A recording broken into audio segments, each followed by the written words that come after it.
Gordon was born, was the next child after Wenda, and he was born in 1974, and he was just a really wonderful little boy, and so always happy. I don't remember him being particularly fussy or anything like that, but he didn't like to have any contention in the house. If the kids were started to quarrel or somehow were not getting along, he would go stand between them and smile, and you can't get away from that. And if there was the TV was loud, or he didn't even necessarily like, he would just go turn the TV off. And so that's kind of how his personality was. And the day that he was 15 months old, he was playing in the yard and with David, who was 5, and he would hot summer day. The 15th of July so it was a hot summer day, and our neighbor had come over, and she was backing out of our yard and backed over him, and so Didn't know it. and she didn't know it. She didn't know anything about it until like 15 minutes later, 20. Glen picked him up, and we carried him to the hospital, and I drove. We went to the hospital, and he only lived about 20 minutes after we got there. But it was the first death in my family. So it was 1975. It was the first death in my family, the Quigleys, since 1951, and the first death in his family since 1955. So we'd never had close experiences with death. But he was just such a happy, joyous part of our family, and We never resented happening. no, and never felt like we had been told all of his life that he wouldn't grow up in our family, that he would leave the family before. So we weren't surprised, but we weren't happy about it. We would rather have raised him. But it feels like it made our family closer, because we had to then live worthy of the celestial kingdom, which we knew he had already earned. And so we had to do everything to make our family relationship be the kind of relationship that could always be together. And so we talked about him all the time. We always included things about him in our family home evenings, and did things, visited the cemetery, bought him a Christmas gift to decorate his grave, and it was a very sad, yes, but very positive experience to have had him in the family. And we wanted the kids to always remember him and love him, and we knew that we needed to talk about him and have him be part of the family all the time, even after he was gone. And so we did that, and it's always been good, and always felt like it was such a kind, loving experience of how a kindness that Heavenly Father gave to us to have him be part of our family. And We felt like he's been up there helping us Like he's been the one that's been a cheerleader for us from heaven. And and there's been times when we felt him closer at different times. So we feel like he's kind of our family guardian angel. I remember a couple of times, fairly shortly after he died, because he was just 15 months old, I would feel him hug my legs like a child runs and grabs you. And I would look, and of course he wasn't there, but I would feel him. Yeah. And I just felt like he was saying, "Mom, I'm okay."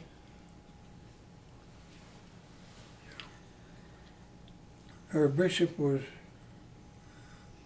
helped me give the blessing. I don't remember how we found him. He was in town. So. He had come from his work, and it was the middle of the afternoon, and he didn't ever come home in the middle of the afternoon. But he said, I felt for some reason like I needed to go home. And he went home, and he lived a block from the hospital. So when we called, he came immediately. The nurse said that as soon as we finished, took her hand off his head, that's when he died.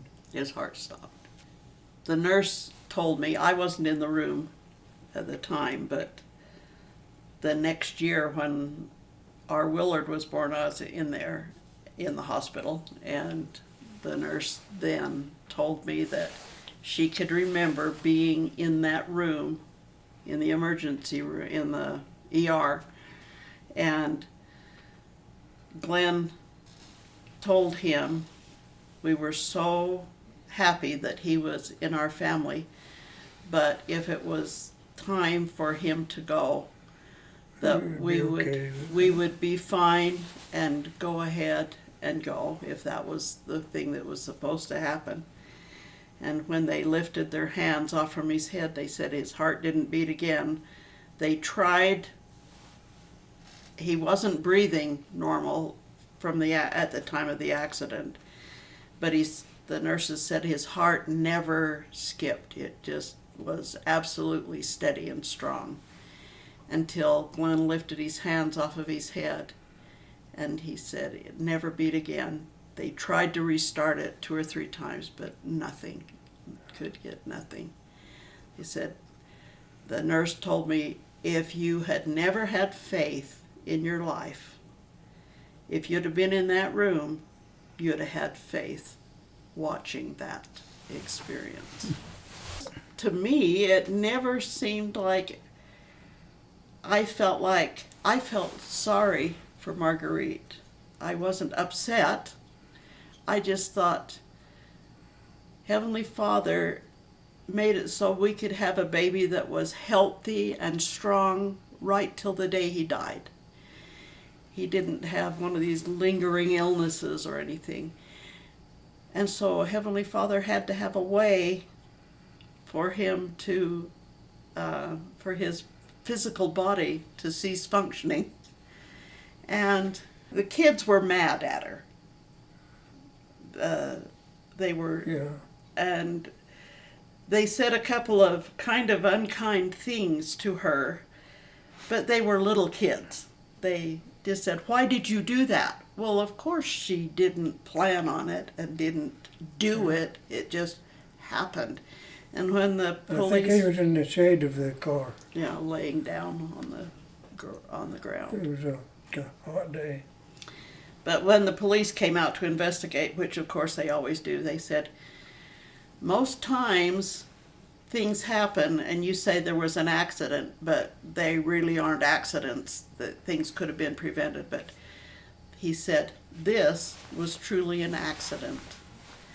And so Glen told the kids, we're going to build Marguerite a porch. She lived in a trailer in her yard adjoined ours, and her back porch was some of those trailer steps that you wobbly.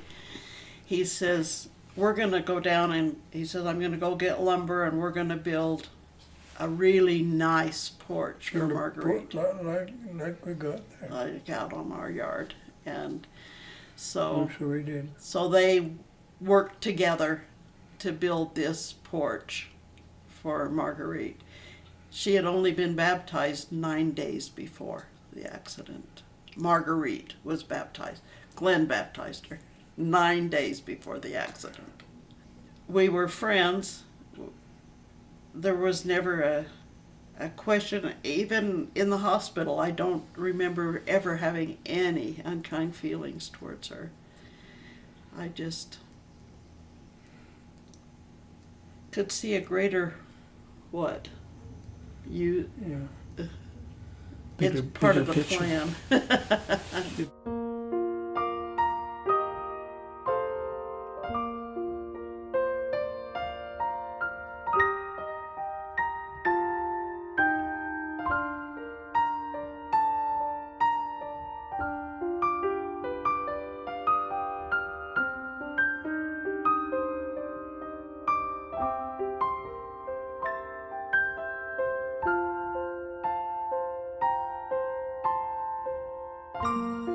How the Great Father loved this little family, and how carefully he had prepared a place for them upon his earth. He had chosen a father raised by honorable parents and surrounded by 11 brothers and sisters, and a mother from a family of 6 children with parents of great moral courage. And into this new home he anxiously added 5 of his choicest spirits. The father and mother delighted in thinking of their children as precious gems. Already their treasury contained a beautiful red ruby, a lustrous pearl, a rare deep green emerald, a transparent deep blue sapphire, and a delicate lavender amethyst. On Sunday mornings, the Great Father always remembered to look down at his earth, for on this special day, his little handful of gems seemed to glisten even brighter. This little family loved to follow the counsel of the Great Father, especially his commandment to welcome into their home as many gems as were offered. How anxiously they watched over their 5 little children. Then one day, into their home came a gem of such exquisite beauty that the family felt overwhelmed with the responsibility of its protection. A beautiful little boy, a flawless diamond, the most precious of God's jewels.